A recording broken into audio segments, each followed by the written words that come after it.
Voy a leer, hermano, el versículo anterior, o sea, el 21 del capítulo 3, y luego voy a seguir en el 4.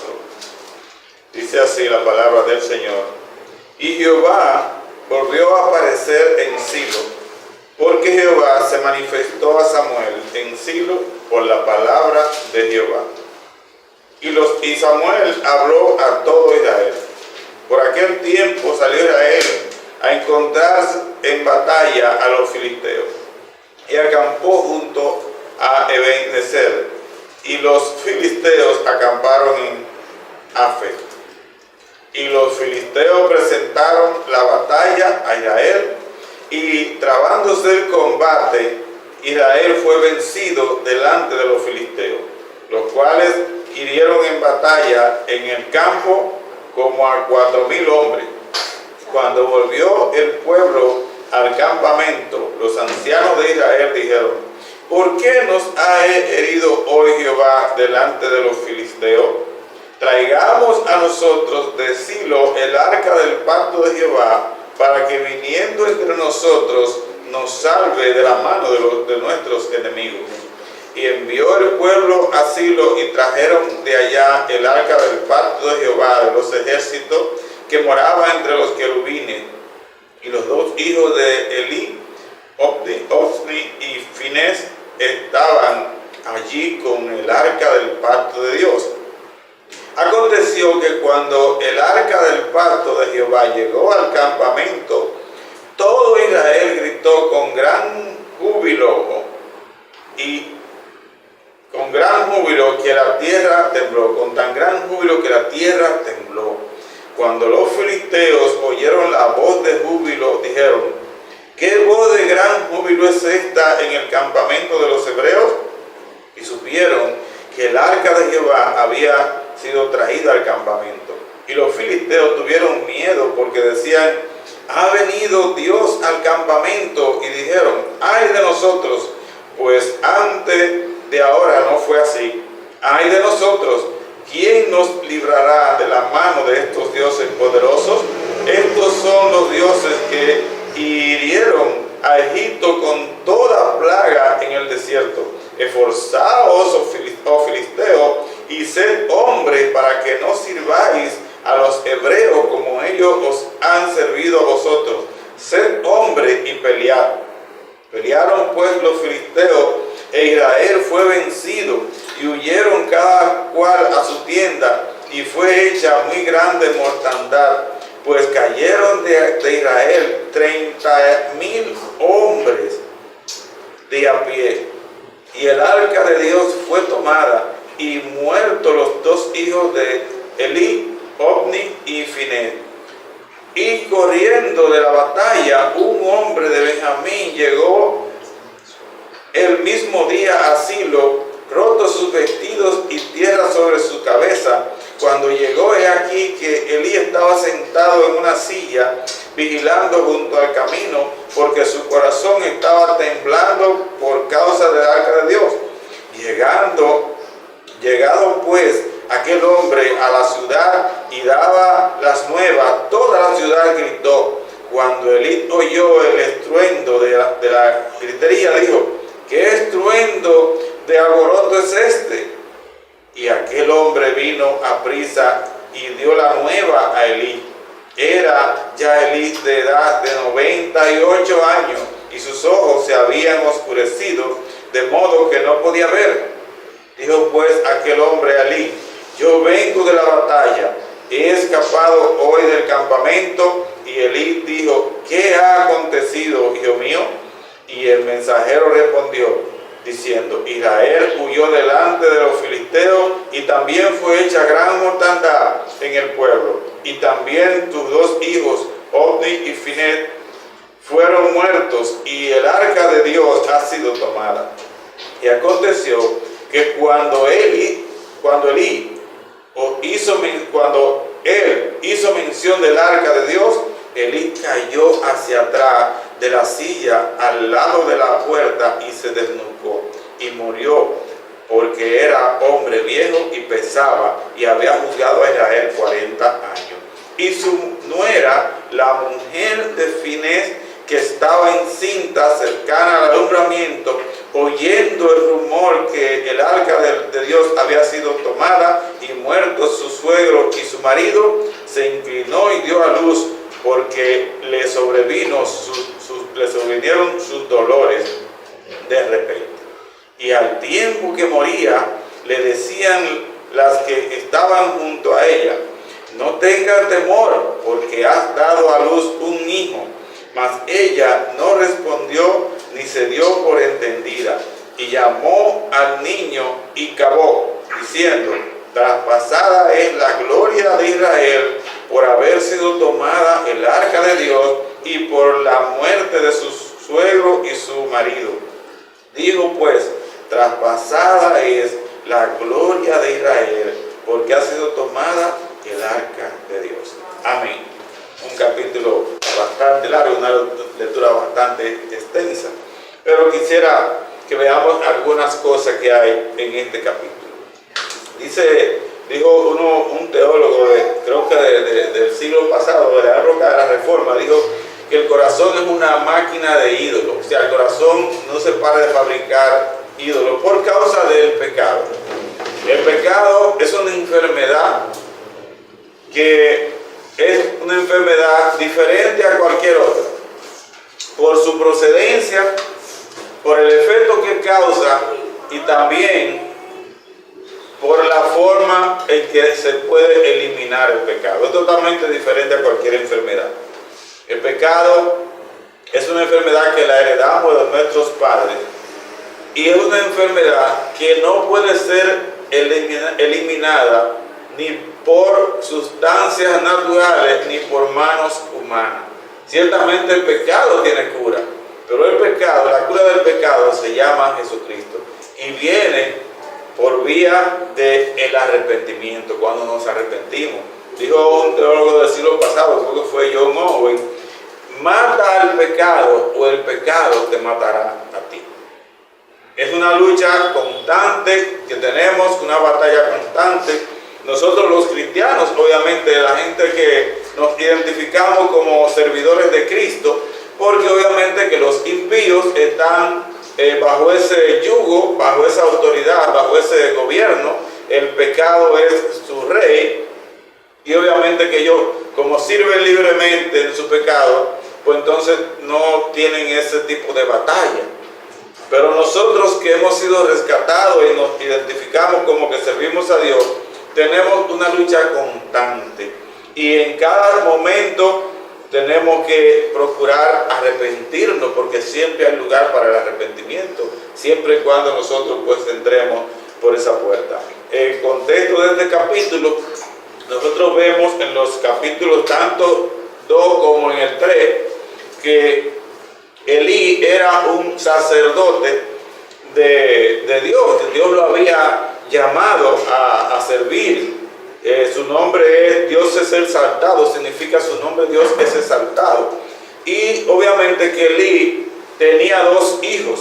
Como los que conocen la historia de Samuel recordarán el acontecimiento con Ana, que fue Elí que recibió a Ana en el templo y también recibió a Samuel.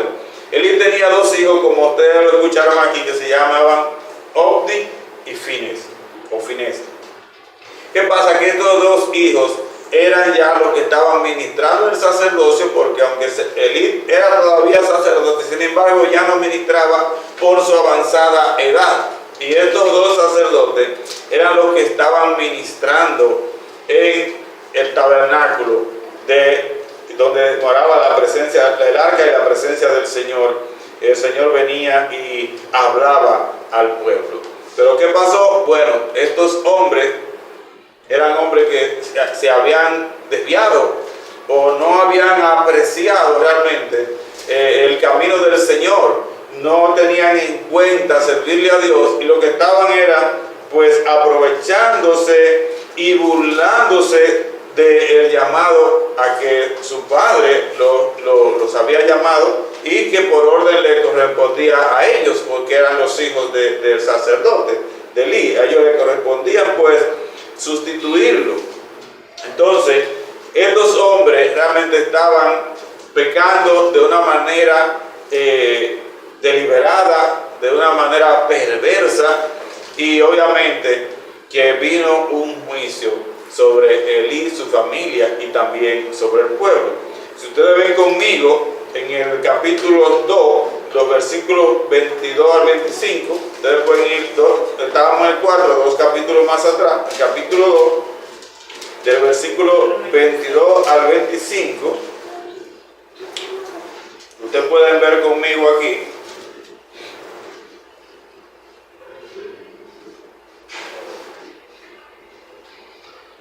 Pero Elí era muy viejo y oía todo lo que sus hijos hacían con todo Israel y cómo dormían con las mujeres que velaban a la puerta del tabernáculo de reunión. Y les dijo: ¿por qué hacéis estas cosas semejantes? Porque yo oigo de todo este pueblo vuestros malos procederes. No, hijos míos, porque no es buena la fama lo que yo oigo. No es buena fama lo que yo oigo, pues hacéis pecar al pueblo de Jehová. Si pecare el hombre contra el hombre, los jueces le juzgarán. Mas si alguno pecare contra Jehová, ¿quién rogará por él?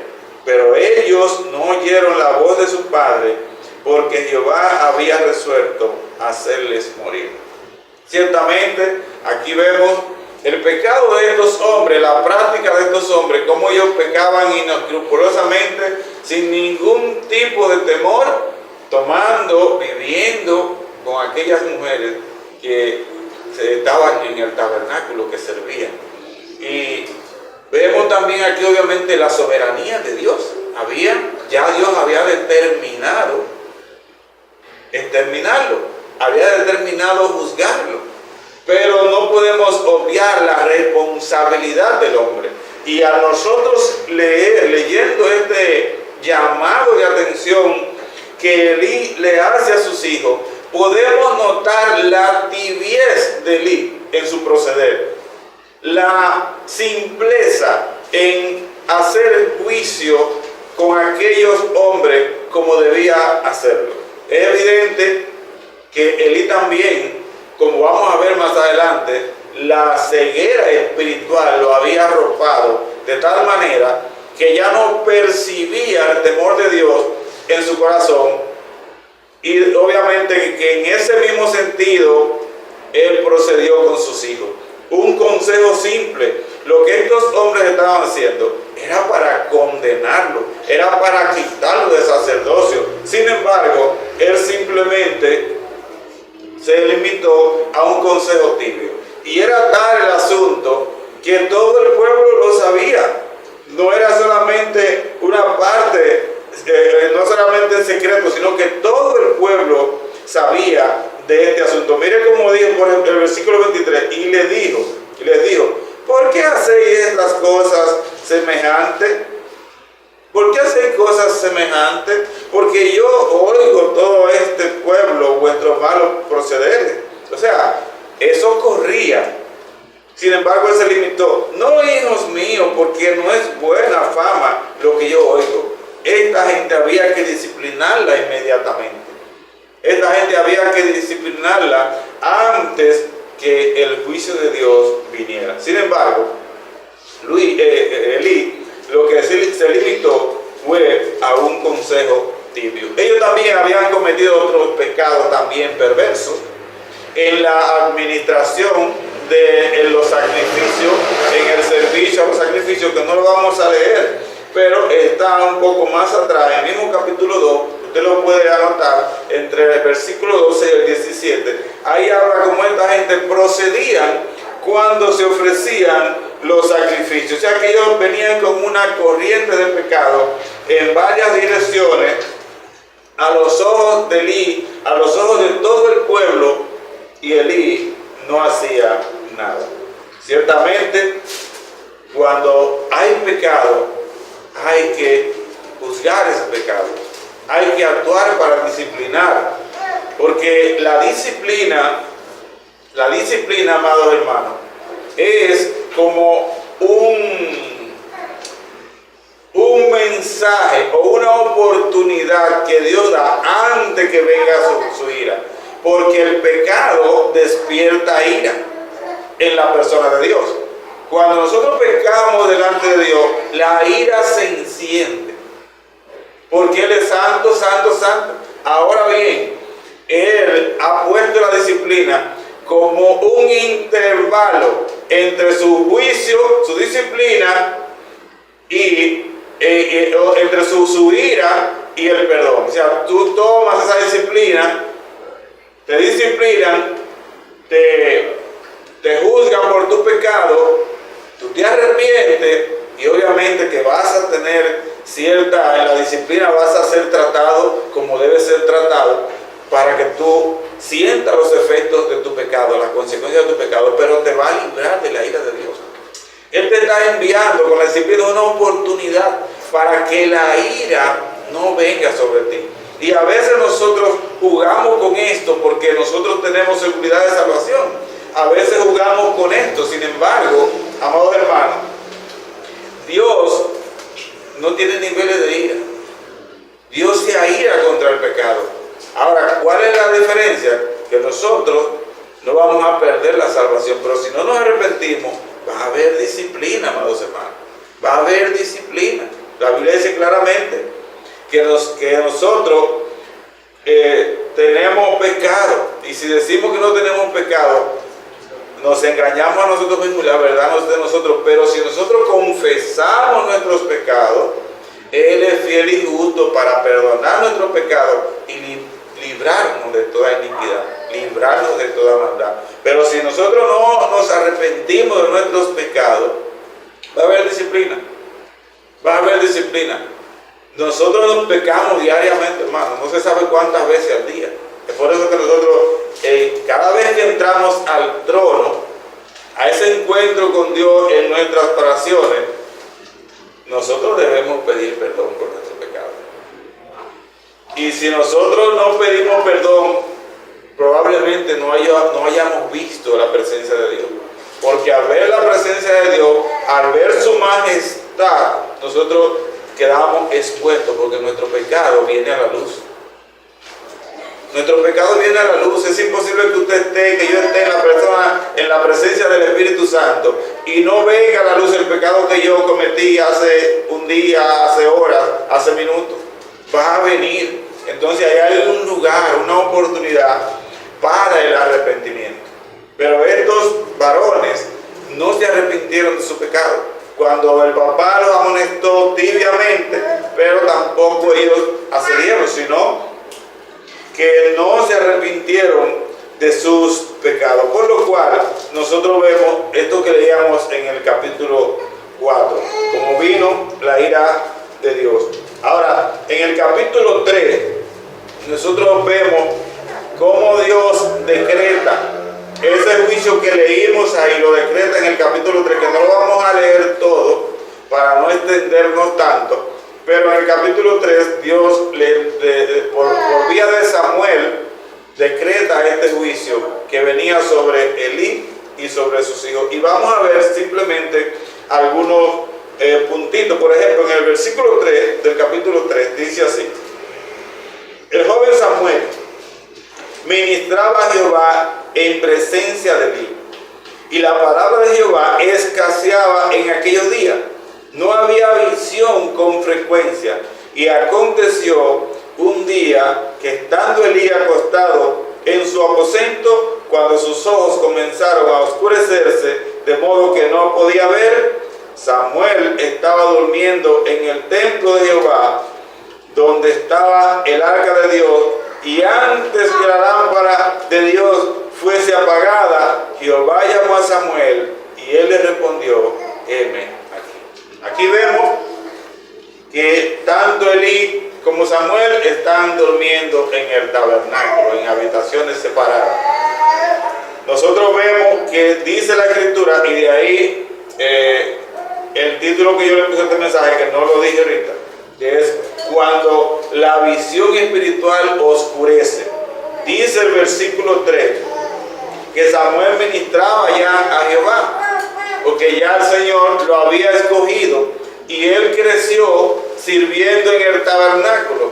Ustedes recordarán, los que han estudiado la historia historia de Samuel, que cuando Ana dio a luz a Samuel, como cuando él fue destetado, ella lo llevó al templo, al tabernáculo, y lo dejó ahí, se lo entregó a Elí, se lo ofrendó al Dios que se lo dio, para que este niño creciera en el tabernáculo y creció bajo esas instrucciones. Samuel pudo ver todos los pecados que los hijos de Elí practicaban. Sin embargo, él no cayó en ese pecado, esos pecados. Él no cayó, él no imitó lo malo de estos hombres, sino que él estaba ministrando al Señor. Todavía el Señor no lo había llamado, pero de manera práctica él creció aprendiendo y ya ministraba al Señor. Por eso dice el versículo 1 del capítulo 3, que el joven Samuel ministraba a Jehová en presencia de Elí. Ahora fíjense qué detalle que dice aquí, que la palabra de Jehová escaseaba en aquellos días. No había visión con frecuencia, había ceguera espiritual, tanto en el templo como también en el pueblo. Eso es casi natural. Cuando el líder o los líderes andan en ceguera espiritual, si van muy lejos, todos los que le siguen, todo el pueblo que le sigue va muy lejos con ese líder, entonces es porque el pueblo anda también en ceguera, porque lo anda siguiendo.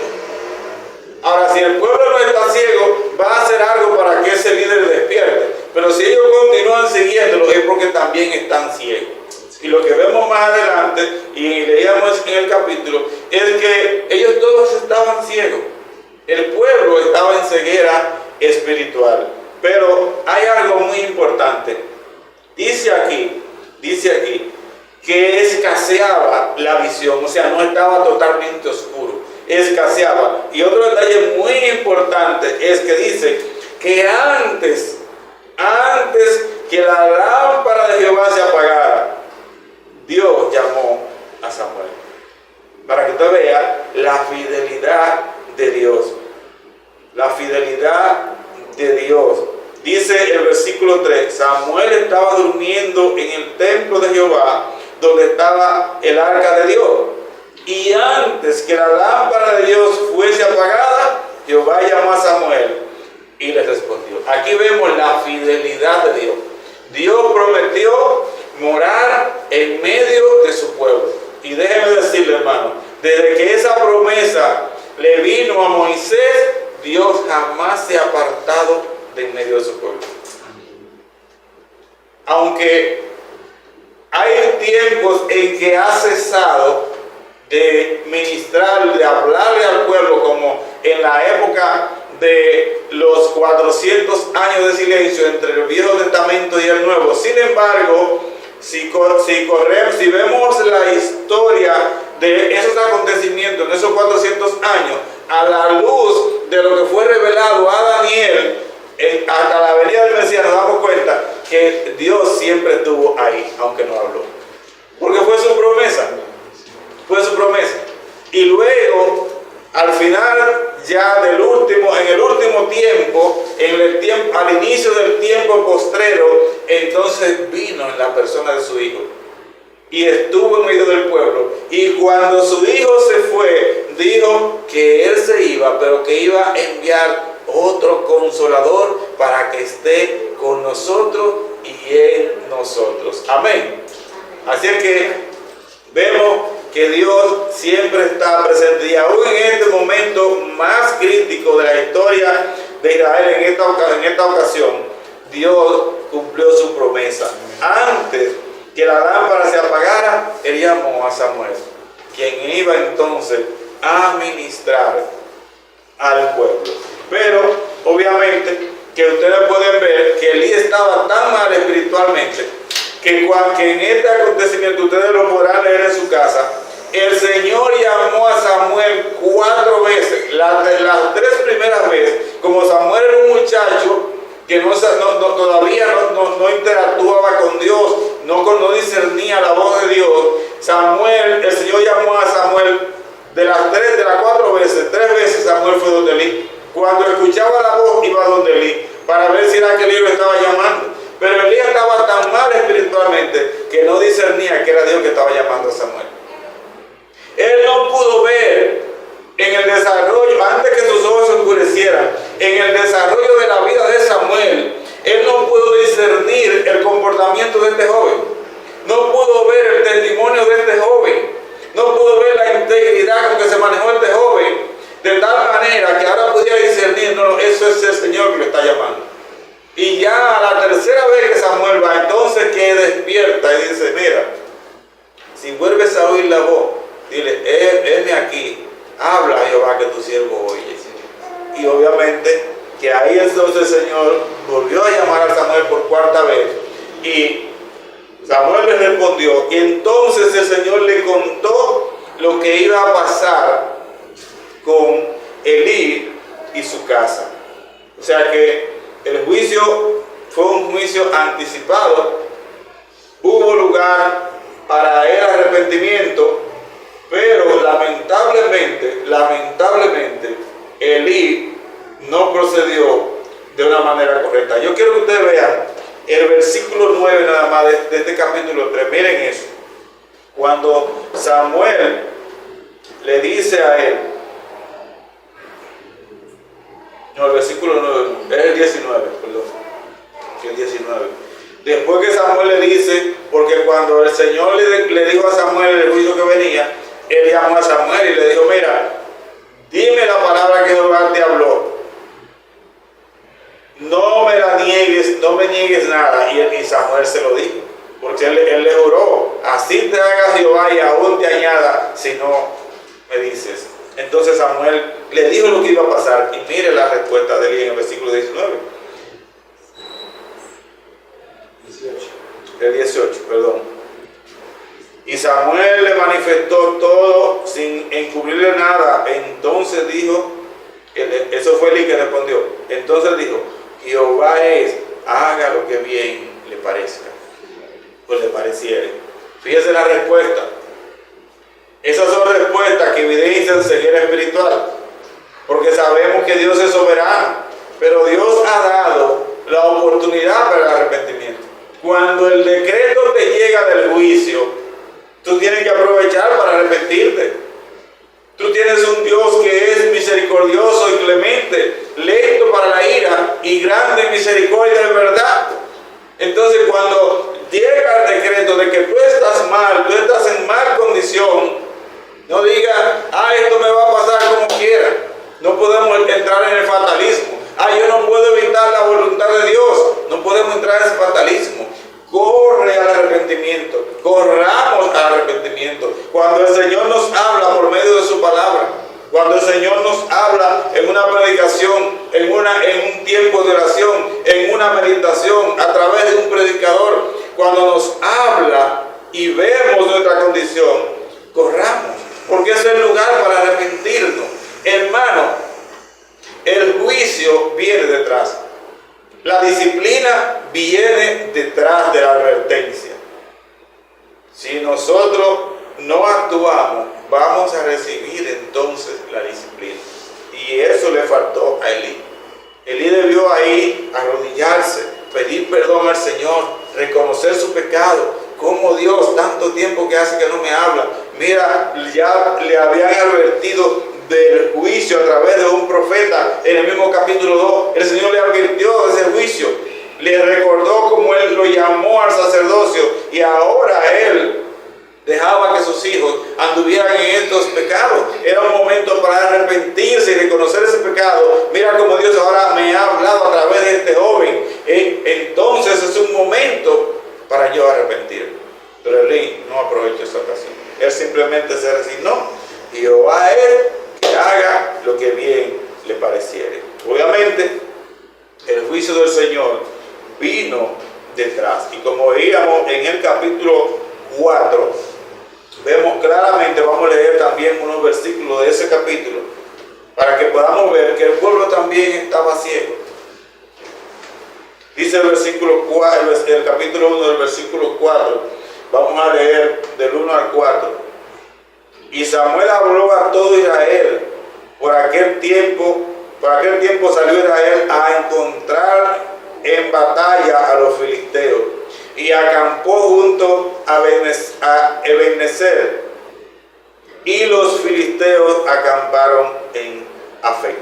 Y los filisteos presentaron la batalla a Israel, y trabándose el combate, Israel fue vencido delante de los filisteos, los cuales hirieron en batalla en el campo como a 4,000 hombres. No era costumbre Israel, como el pueblo de Dios y protegido por Dios, no era costumbre que Israel perdiera batalla. Y cuando Israel perdía batalla, era porque había problemas en el pueblo. Porque Israel tiene un Dios todo victorioso. Israel tiene un Dios victorioso. Entonces, cuando Israel perdía batalla, entonces era porque había problemas en el pueblo. Cuando nosotros perdemos batalla, hermano, es porque hay problemas.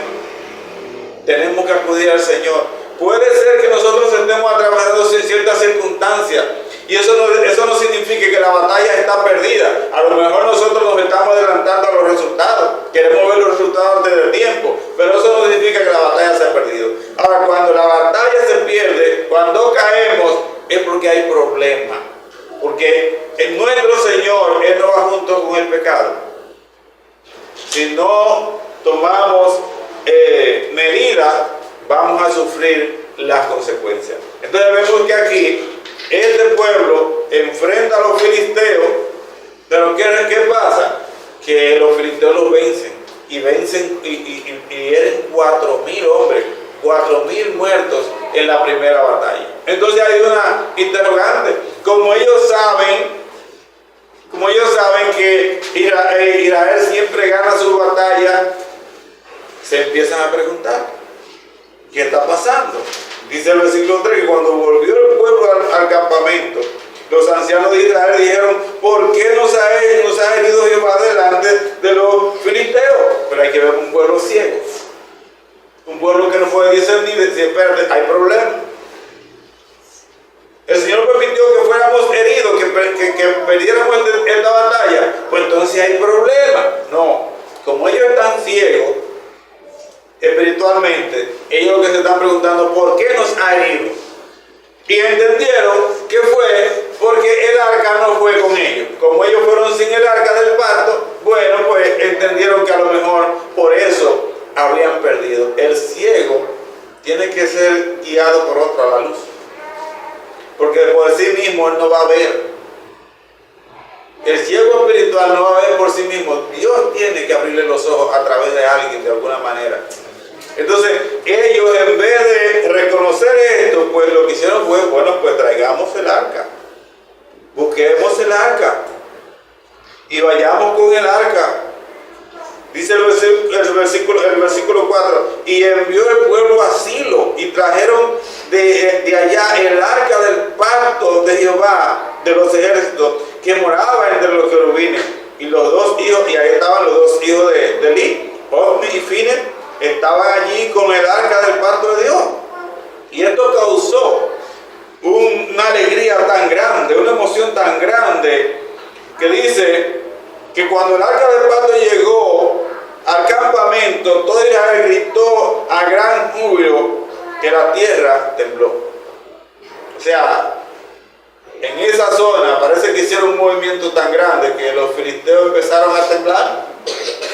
Pero inexplicablemente, en vez de los filisteos salir huyendo porque el arca de Dios estaba ahí y ellos reconocían lo que ese Dios había hecho a Egipto, en vez de salir huyendo, esforzaron a los filisteos para que no sirváis a los hebreos. O sea, cuando el juicio de Dios está determinado para ti y tú no te arrepientes, nada lo va a evitar. Tú puedes tomar la medida que tú quieras. Yo puedo tomar la iniciativa que yo quiera.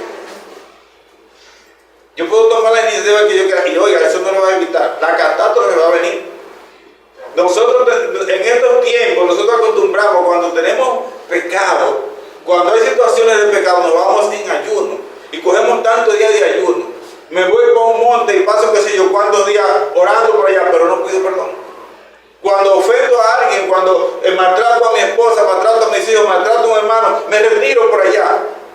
Y me paso que si yo cuántos días buscando de que la presencia de Dios, pero no pido perdón. No. Eso no te va a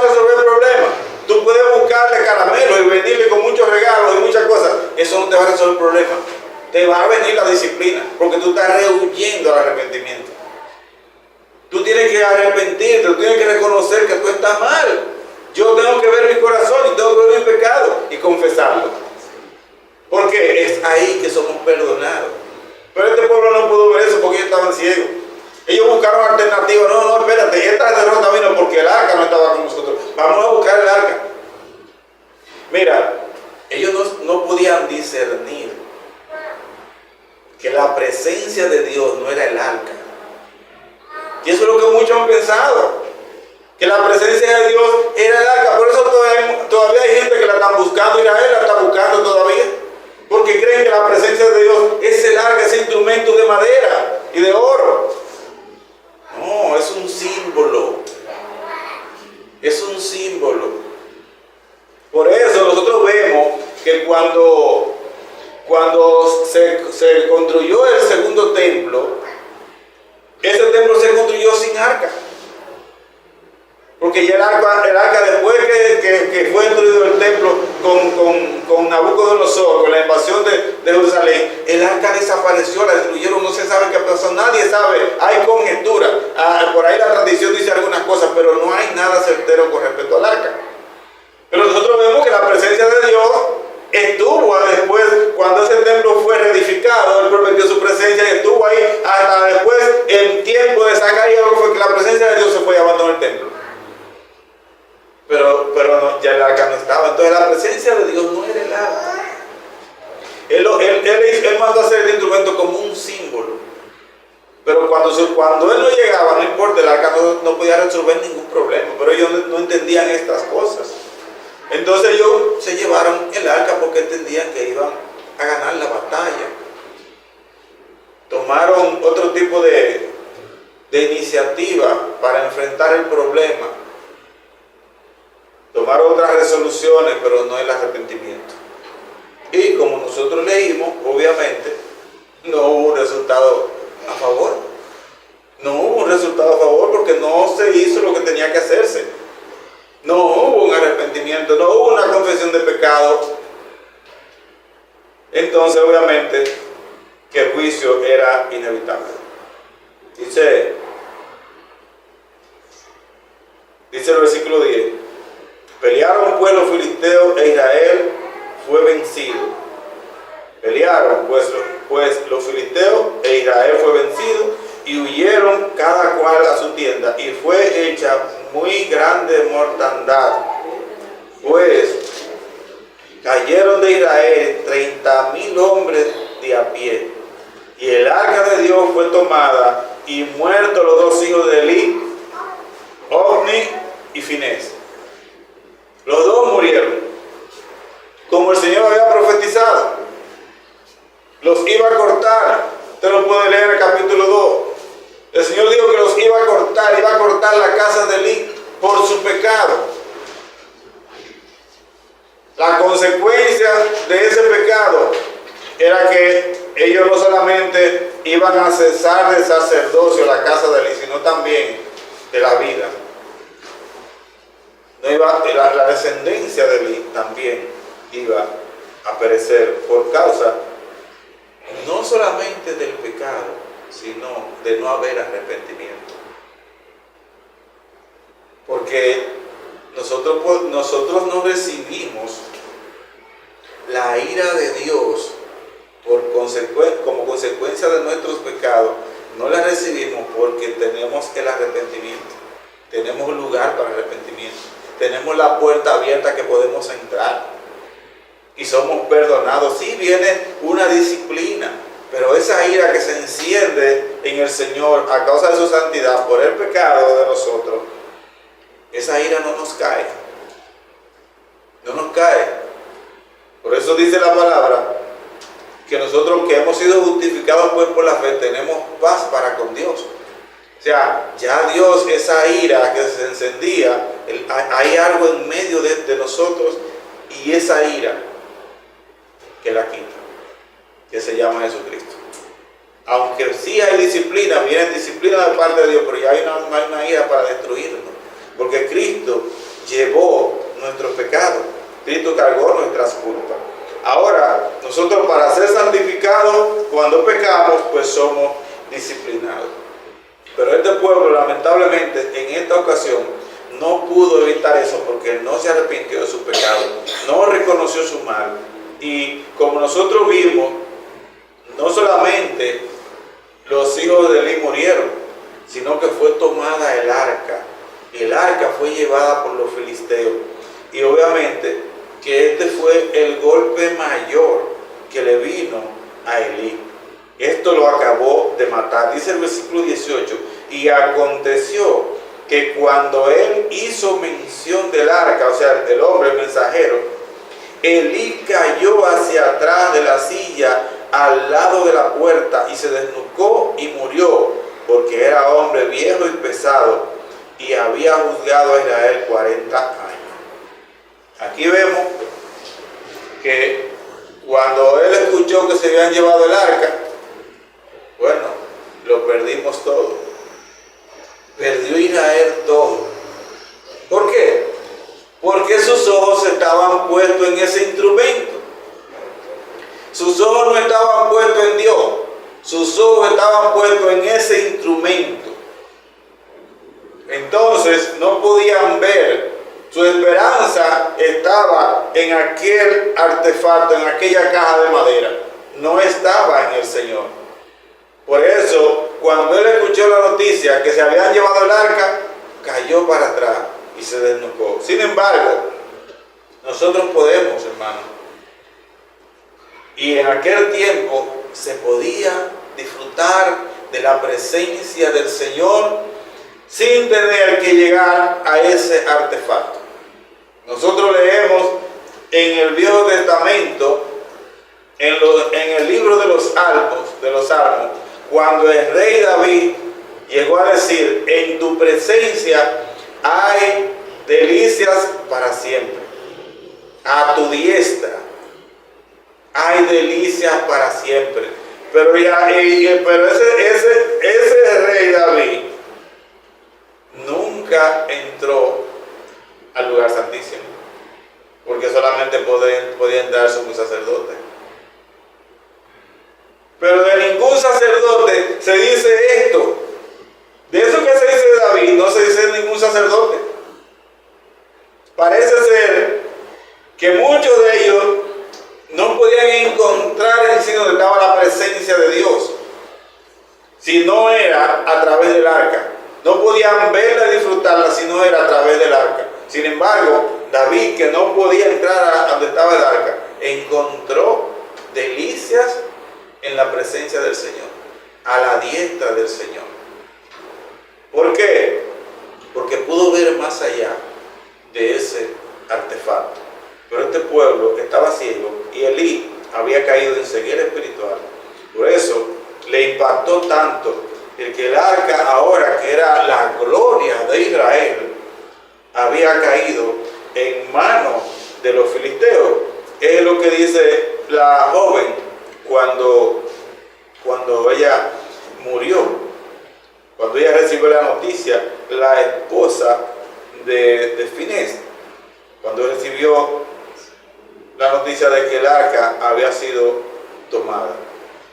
Lamentablemente, esas son las consecuencias de nuestros pecados. Dice el versículo 19, y su nuera, la mujer de Finés, que estaba encinta, cercana al alumbramiento, oyendo el rumor que el arca de Dios había sido tomada y muerto su suegro y su marido, se inclinó y dio a luz, porque le sobrevinieron sus dolores de repente. Al tiempo que moría, le decían las que estaban junto a ella, no tengas temor, porque ha dado a luz un hijo.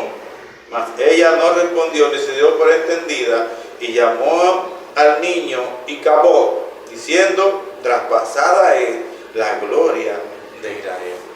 De repente, de los filisteos. Y como esa era su gloria, ella le sobrevino hasta el parto, y de eso también murió. Le acompañó también la noticia de que su marido había muerto. Sin embargo,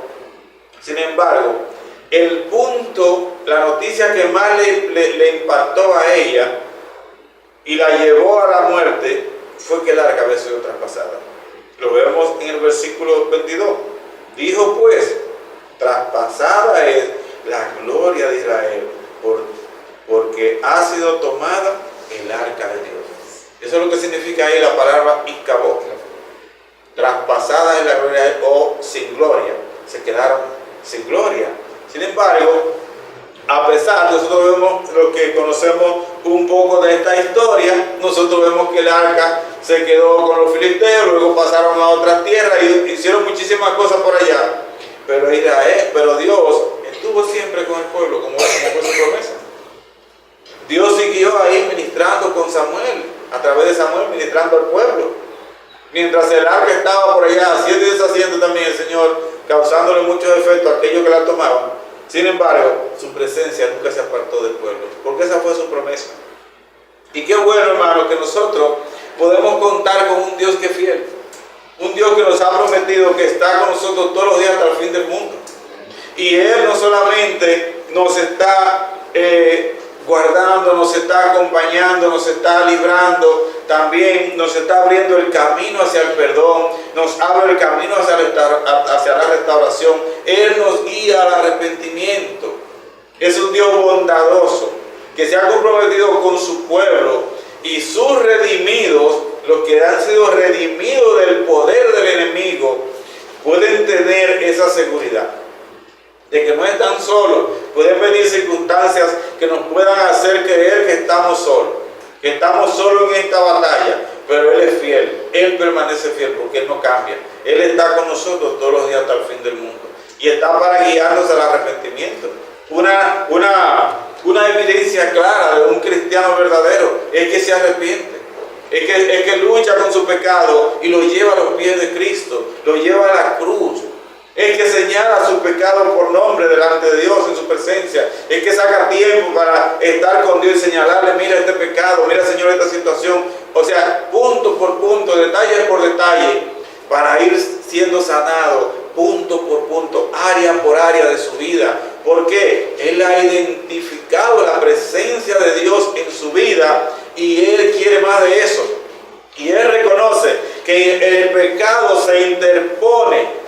Entonces Él lo trae a los pies del Señor para que sea consumido, para que sea crucificado, para nosotros poder disfrutar de la presencia de Dios y poder discernir su presencia en medio nuestro en cualquier circunstancia adversa que pueda venir, que nos puede cegar el entendimiento, nos puede quitar la visión. Nosotros debemos ver claramente que en toda la historia de la Biblia, lo que se interpone entre Dios y sus llamados es el pecado. El pecado es que hace diferencia. El pecado es que nos interrumpe, es que nos trae los problemas con el Señor. Ese es el pecado, hermano. Entonces, si nosotros tenemos por costumbre analizar nuestro corazón, como venía la palabra de Dios, tener una limpia conciencia, vigilarnos a nosotros mismos, nosotros vamos a ser victoriosos. Nosotros vamos a experimentar la gracia de Dios en nuestras vidas. Mire, amados hermanos, a muchos de nosotros se nos ha enseñado, y muchas corrientes cristianas, denominaciones, nos han enseñado cierto tipo de batalla y cierto tipo de herramientas para pelear. Nos han enseñado a pelear con los espíritus, a pelear con Satanás, pero muy poco nos enseñan a pelear con Adán, que es el peor enemigo que nosotros tenemos. Cuando yo aprendo a pelear con el compañero mío, con Adán, conmigo mismo, entonces las cosas van a empezar a cambiar. Porque cuando yo empiezo a vencer a ese compañero, yo soy fortalecido ante cualquier situación. Porque las circunstancias van a usar a ese compañero mío para derrotarme y causarme daño. El enemigo va a usar a ese compañero mío para derrotarme y causarme daño. El mundo va a usar a ese compañero mío para llevarme a sus pies. No es otra cosa lo que va a usar. Él no va a entrar por otra puerta. Mire, el enemigo, el mundo, no tiene por dónde entrar si no es por Adán.